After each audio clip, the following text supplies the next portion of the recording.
Nag-flex si Victor Wembanyama mga idol sa San Antonio Spurs. Napakagandang laban na dinaig pa ang NBA Playoffs. Nabaliw si Dwayne Wade sa ginawa ni Victor Wembanyama. Inasar pa si Alex Caruso. For the first time in his NBA career, maglalaro off the bench ang nagbabalik na si Victor Wembanyama. Pumalit kay Victor Wembanyama sa starting 5 position si Luke Kornet. Nagsimula ang laban sa 3-point basket ni Chet Holmgren. Ito yung championship lineup ng OKC Thunder dahil nagbabalik din si Isaiah Hartenstein. Just 3 minutes after the tip-off, napatawag kaagad ng timeout si Coach Mitch Johnson dahil natambakan kaagad sa first quarter mga idol ang San Antonio Spurs 12-4 run. During timeout, kinausap ni Victor Wembanyama si Stephon Castle at balik sa laro, nag-airball ang reigning Rookie of the Year. Purely dominance ang ipinakita ng OKC Thunder both defense and offense. Isaiah Hartenstein again alley-oop dunk. Nauna pang maipasok sa laro si Dylan Harper kesa kay Wemby. Eto SGA, smooth fade away baseline kontra kay Dylan. Nakabawi naman sa defense si Dylan Harper at sinupalpal ang MVP.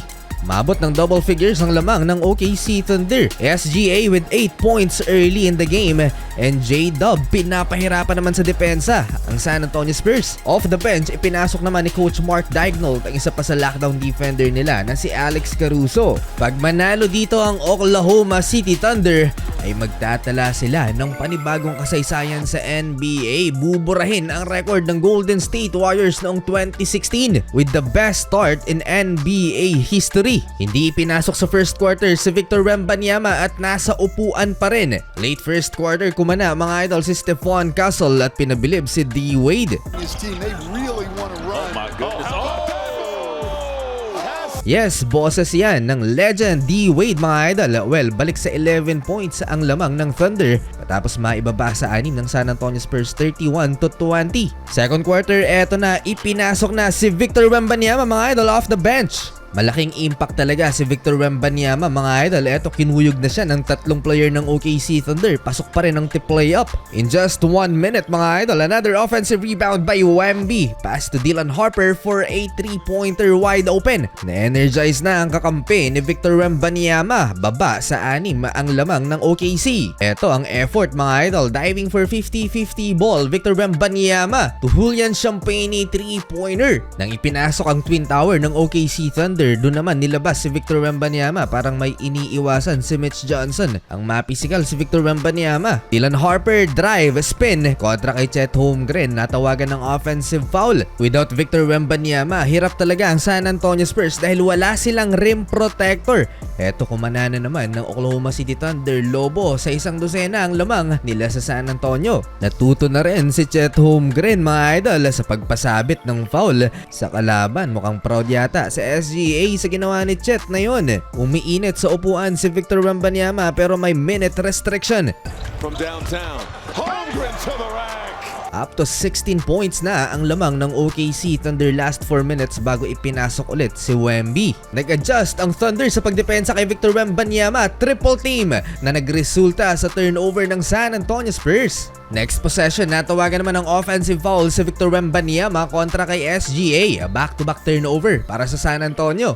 With Wemby on the court, nabigyan ng space ang 4 naman na players na kasama ni Victor Wembanyama. At dito kumana si De'Aaron Fox. Dahil ang priority sa depensa ng San Antonio Spurs ay si Wemby. Na-suffocate ang Oklahoma City Thunder mga idol nang nasa court na si Victor Wembanyama. Devin Vassell sinupalpal si SGA.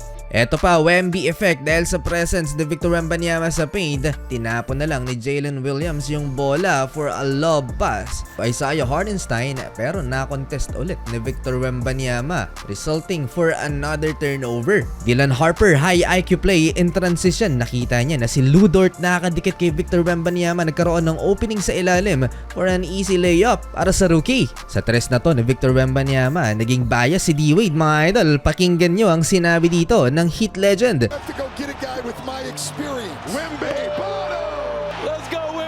hindi na nakapagpigil si Dwayne Wade mga idol na i-cheer si Victor Wembanyama. From 16 points OKC lead bago ipasok si Victor Wembanyama down to 3, 49-46. Grabe yung impact ni Wemby mga idol sa laban. Third quarter, eto na ang San Antonio Spurs kahit nasa upuan si Victor Wembanyama. Nakalamang na sila for the first time 57-56.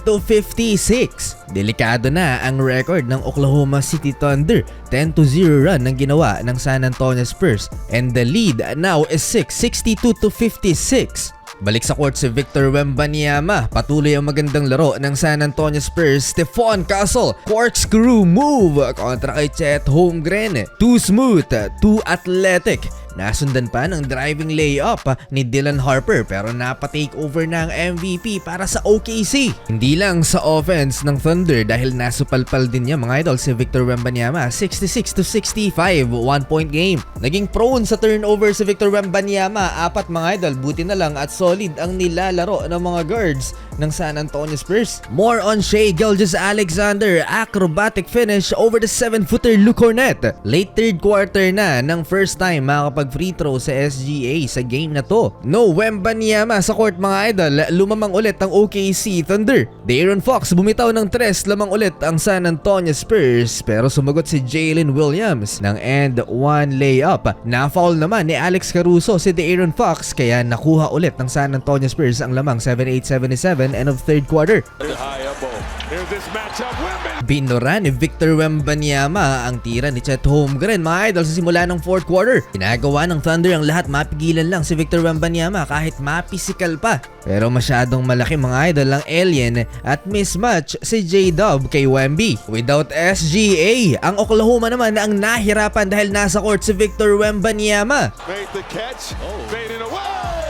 What a shot by the alien over the 7-footer Chet Holmgren. Nag-flex pa mga idol si Victor Wembanyama kay Kayson Wallace. Nang makapag-draw ito ng foul, sinakyan ba naman si Victor Wembanyama para mapigilan lang at napaflex naman ng alien. Sabay stare down, kumpiyansa si Victor Wembanyama na maipapanalo nila ang laban pero naitabla naman ni Alex Caruso ang talaan sa 87 with 8 minutes left. Napataas ng 2 kamay si SGA.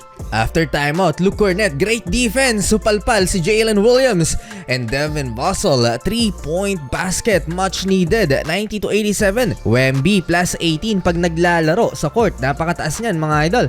Mitchell off the steal. Caruso! Met him in the upper room. Biglang nag-flip ang momentum mga idol dahil sa ginawa ni Alex Caruso. Biglang nag-flip ang momentum dahil sa dunk na yan ni Alex Caruso on the break. Another one for Alex. Pinatahimik naman ng reigning Rookie of the Year ang OKC Thunder fans na nasa arena with the back-to-back field goal. Lamang ulit ang San Antonio Spurs 94-93 down the stretch. Last 4 minutes, balik sa court si Victor Wembanyama. Sagutan sila na SGA.